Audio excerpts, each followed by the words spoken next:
تو حج کے ارکان کتنے دنوں پر مشتمل ہیں؟ 5۔ پہلا کون سا ہے؟ 8، دوسرا 9، تیسرا 10، 11 اور 12۔ یہ 5 ایام آپ نے یاد رکھنے ہیں، 8 ذوالحجہ، 9 ذوالحجہ، 10 ذوالحجہ، 11 ذوالحجہ، 12 ذوالحجہ میں 8 ذوالحجہ کا دن ہم نے گزارنا ہے مینا میں۔ وہاں پڑھیں گے 5 نمازیں، 5 نمازیں مینا میں پڑھنا سنت ہے۔ اور پہلی نماز ہوگی ظہر، پہلی کون سی پڑھیں گے؟ پھر عصر، پھر مغرب، اگلی عشاء اور پھر فجر۔ یہ فجر کی نماز ہم ادا کریں گے تو یہ کون سی تاریخ ہو جائے گی؟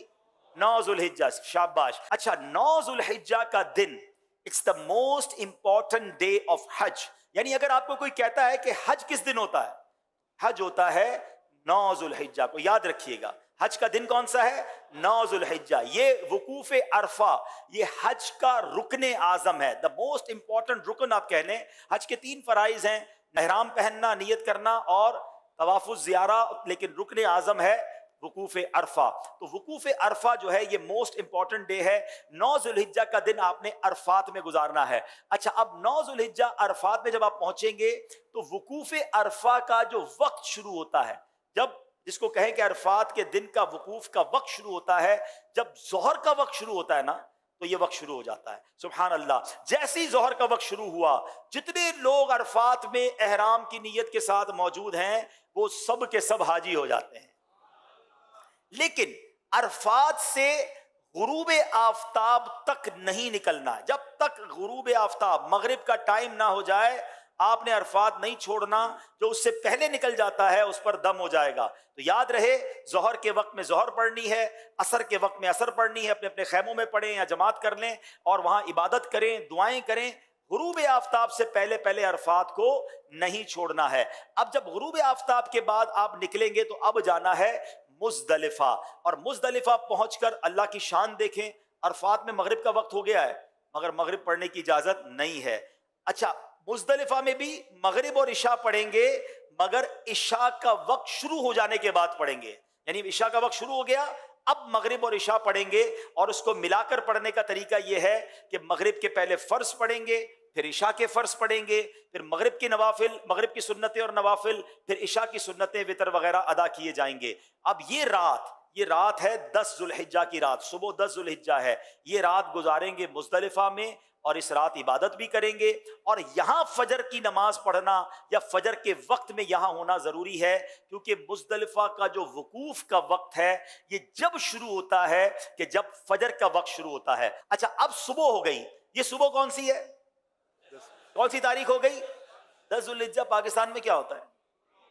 کون سی عید ہوتی ہے؟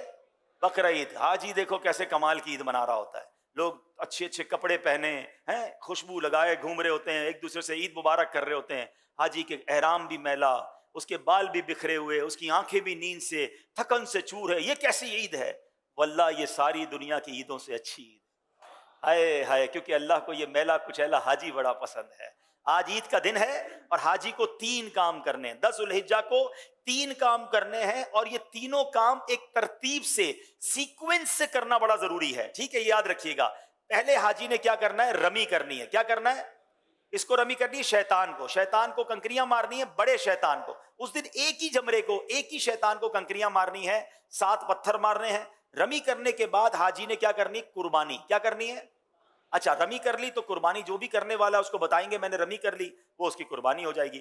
قربانی ہو گئی تو اس کے بعد حاجی نے حلق کروانا ہے یا قصر کروانا ہے، تقصیر کرنی ہے، بال اتروانے ہیں۔ اب وہ احرام سے فارغ ہو گیا۔ جناب والا کتنے دن ہوئے ہیں؟ 2.25 دن تو ہوئے ہیں۔ 10 ذوالحجہ، 8 کو تو احرام باندھا تھا اور 10 کو فارغ ہو گیا۔ ٹھیک ہے، تو نو ٹینشن ایٹ آل۔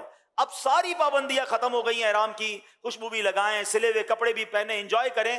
صرف ایک پابندی باقی ہے جو مرد و عورت کی پابندی ہے۔ اب جب طواف الزیارہ کر لیں گے وہ پابندی بھی ختم ہو جائے گی، تو ٹینشن احرام کی نہیں لینی ہے۔ 2.5 days، 2.25 دن، 2.5 دن میں آپ احرام سے آلموسٹ فارغ ہو جائیں گے۔ اب آپ کا ایک بڑا فرض باقی ہے، اور وہ کیا ہے؟ طواف الزیارہ۔ طواف الزیارہ اس کا نام ضرور ہے مگر چکر اس کے بھی ساتھ ہی ہیں، وہ نارمل طواف کی طرح ہے، مگر یہ طواف زیادہ انجوائبل ہے کہ اس طواف میں اب آپ کپڑے پہنے ہوئے ہیں، اب آپ احرام میں نہیں ہیں، اب آپ اپنے لباس کے ساتھ بڑے سکون سے طواف الزیارہ کریں گے۔ اور پھر ایک واجب ہے، وہ ہے حج کی سعی۔ تو طواف الزیارہ اور سعی آپ نے کرنی ہے۔ طواف الزیارہ کا جو ٹائم ہے وہ 10 کو بھی کر سکتے ہیں،